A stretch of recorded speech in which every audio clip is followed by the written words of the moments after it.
મિત્રો, સંતરામપુર એ ગુજરાતના મહીસાગર જિલ્લામાં આવેલું એક નગર છે. તે સંતરામપુર તાલુકાનું મુખ્ય મથક છે.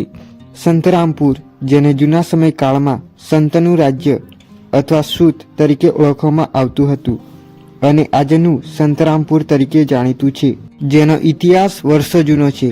જી હા મિત્રો, ઈસવીસન 1255થી સંત રાજ્યનો ઇતિહાસ શરૂ થાય છે. આઝાદી પહેલા સંતરામપુર રાજ્યમાં રાજાઓનું શાસન હતું અને એક સમૃદ્ધ રાજ્ય હતું.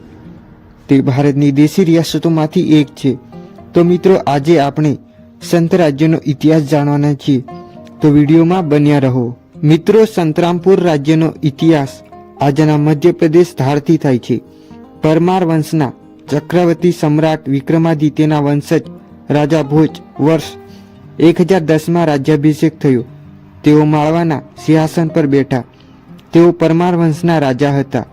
રાજા ભોજના કુટુંબમાંથી જાલમસિંહજીએ રાજા ભોજ અને તેમના મંત્રીઓના હેઠળ કામ કરવાની ના પાડી દીધી અને એક અલગ રાજ્ય વસાવવા તેઓ ધારથી નીકળી જાય છે.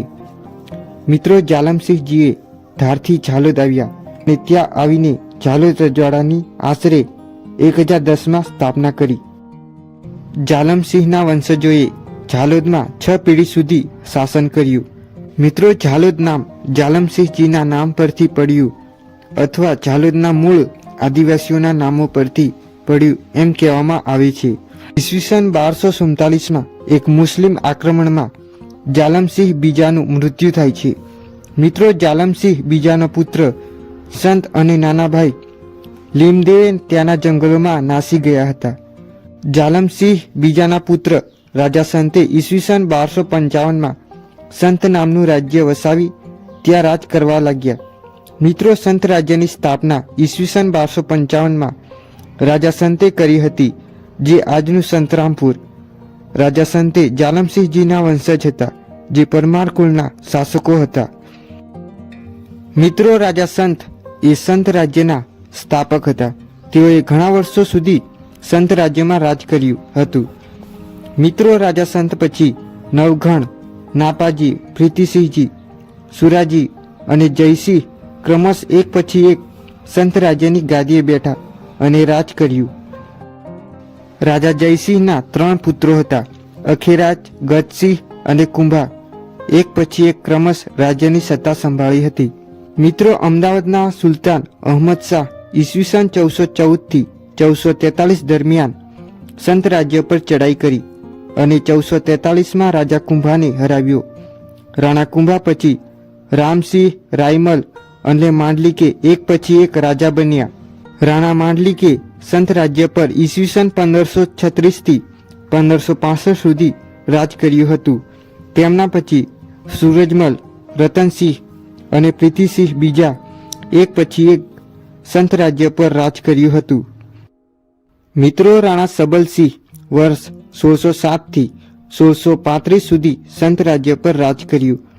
રાણા ગજસિંહ વર્ષ 1635થી 1688 સુધી સંત રાજ્યમાં રાજ કર્યું હતું. રાણા મહાવસિંહ વર્ષ 1688થી 1704 સુધી સંત રાજ્યમાં રાજ કર્યું હતું. ત્યાર પછી રાણા પ્રીતિસિંહ ત્રીજા વર્ષ 1704થી 1735 સુધી સંત રાજ્યમાં રાજ કર્યું હતું. ત્યાર પછી રાણા રતનસિંહ વર્ષ 1735થી 1753 સુધી સંત રાજ્યમાં રાજ કર્યું હતું. મિત્રો, રતનસિંહના અવસાન થતાં તેમના બનેવી બાંસવાડાનો સિસોદિયા રાજવી દ્વારા સંત રાજ્યમાં તેણે રતનસિંહના પુત્રો પાટવી રાજકુંવર તથા તેનાથી નાના 2 ભાઈઓની હત્યા કરીને સંત રાજ્ય કબજે કર્યું હતું. મિત્રો, ચોથો કુંવર બદનસિંહ બચી ગયો. તેને માલવણના કોળીઓએ આશ્રય આપ્યો હતો અને યોગ્ય સમયે સંત રાજ્ય પર હુમલો કરી બાંસવાડાના સત્તાધીશોને હાંકી કાઢ્યા અને બદનસિંહને ગાદીએ બેસાડ્યા. તેમનું શાસન વર્ષ 1784 સુધી તેઓએ સંત રાજ્યમાં રાજ કર્યું હતું. ત્યાર પછી તેમનું અવસાન થાય છે. રાણા શિવસિંહ અને રાણા કેસરીસિંહ, તેઓનું શાસન વર્ષ 1784થી 1819 સુધી તેઓએ સંત રાજ્યમાં રાજ કર્યું હતું. રાણા કલ્યાણસિંહ વર્ષ 1819થી 1835 સુધી સંત રાજ્યમાં રાજ કર્યું હતું. રાણા ભવાનસિંહજી વર્ષ 1835 થી 1872 સુધી સંત રાજ્યમાં રાજ કર્યું હતું. ત્યાર પછી તેમનું અવસાન થાય છે. રાણા પ્રતાપસિંહજી ભવાનસિંહજી તેઓ વર્ષ 1873 થી 1896 સુધી સંત રાજ્યમાં રાજ કર્યું. ત્યાર પછી 1896માં રાણા પ્રતાપસિંહજીનું અવસાન થાય છે. મહારાણા જોરાવરસિંહજી પ્રતાપસિંહજી તેમનું શાસન વર્ષ 1896માં સંતરામપુરની ગાદી પર આવ્યા. મહારાણા જોરાવરસિંહજી 50 વર્ષ સુધી સંતરામપુરમાં શાસન કર્યું હતું. તેઓએ 1920માં જોરાવર વિલા પેલેસની સ્થાપના કરી હતી, જે આજે પણ અડીખમ ઊભો છે. મિત્રો, 22 ડિસેમ્બર 1946ના રોજ મહારાણા જોરાવરસિંહજીનું અવસાન થયું હતું. મહારાણા પ્રવીણસિંહજી તેમનો જન્મ 1 ડિસેમ્બર 1907માં થયો હતો. વર્ષ 1946માં સંતરામપુરના રાજા તરીકે નિયુક્ત થયા હતા. તેમને કચ્છના મહારાજા વિજયરાજી ખેંગારજી સવાઈ બહાદુરની પુત્રી મહારાણી હંસા કુમારી સાથે લગ્ન કર્યા હતા. તેમણે 1946થી સંતરામપુરની ગાદી સંભાળી હતી. ત્યારબાદ અંગ્રેજોના શાસનથી ભારત દેશ 1947માં આઝાદ થઈ ગયો, જેમાં ભારતનું વિભાજન થયું, જેમાં ભારતના મૂળ ભૂતપૂર્વ રાજ્યો અને નવા રચાયેલા ભારત સંઘ અને પાકિસ્તાન, જેમાં ગમે તે એક સાથે જોડાવાનો વિકલ્પ આપવામાં આવ્યો હતો. જેમાં સંતરામપુરના મહારાણા પ્રવીણસિંહજીએ સંતરામપુર રાજ્યને ભારત સંઘમાં સામેલ કર્યું હતું.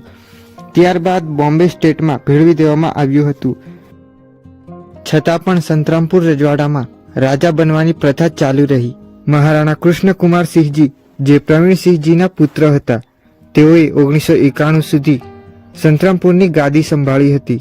મહારાણા કૃષ્ણકુમારસિંહજી એ મહારાણી ગોવર્ધન કુમારી સાથે લગ્ન કર્યા હતા. તેઓ 14 ઓક્ટોબર 1991ના રોજ તેમનું અવસાન થયું હતું. ત્યારબાદ સંતરામપુરની ગાદી પર મહારાણા પરંજ યાદિત્યસિંહજી વર્તમાન એટલે કે 2025માં મહારાણા પરંજ યાદિત્યસિંહજી રાજા તરીકે નિયુક્ત છે. તેઓએ 1991થી ગાદી સંભાળી છે. મિત્રો, અંગ્રેજોના શાસનકાળ દરમિયાન 9 તોપોની સલામી મેળવનાર રાજ્ય હતું. આ રજવાડું ઉત્તરમાં બાંસવાડા અને ડુંગરપુરના આધિપત્ય હેઠળ હતું. પૂર્વમાં પંચમહાલના ઝાલોદ પેટા વિભાગમાં હતું. દક્ષિણમાં તે સંજેલીના નાના રાજ્યને અડીને હતું. પશ્ચિમમાં લુણાવાડા રાજ્યને અડીને હતું. સંતરામપુરમાં રજવાડા સમયની ઇમારતો આજે પણ જોવા મળે છે. હવા મહેલ અને રાજમહેલ જે આજના સમયમાં ખંડેર હાલતમાં જોવા મળે છે. હવા મહેલની સ્થાપના 1255માં થઈ હતી. જોરાવર વિલા પેલેસની સ્થાપના 1920માં મહારાણા જોરાવરસિંહે કરાવી હતી, જે આજે પણ સુરક્ષિત જોવા મળે છે. અત્યારના સમયમાં પરંજ આદિત્યસિંહજી અને તેમનો પરિવાર આ શાહી મહેલમાં રહે છે. તો મિત્રો, આ હતો સંતરામપુર રજવાડાનો ઇતિહાસ. વિડીયો તમને પસંદ આવે તો વિડીયોને લાઈક જરૂર કરો અને આવા જ વિડીયો જોવા માટે ચેનલને સબસ્ક્રાઇબ કરો અને તમારા મિત્રોને પણ સંતરામપુરનો ઇતિહાસ જરૂર શેર કરજો. ધન્યવાદ.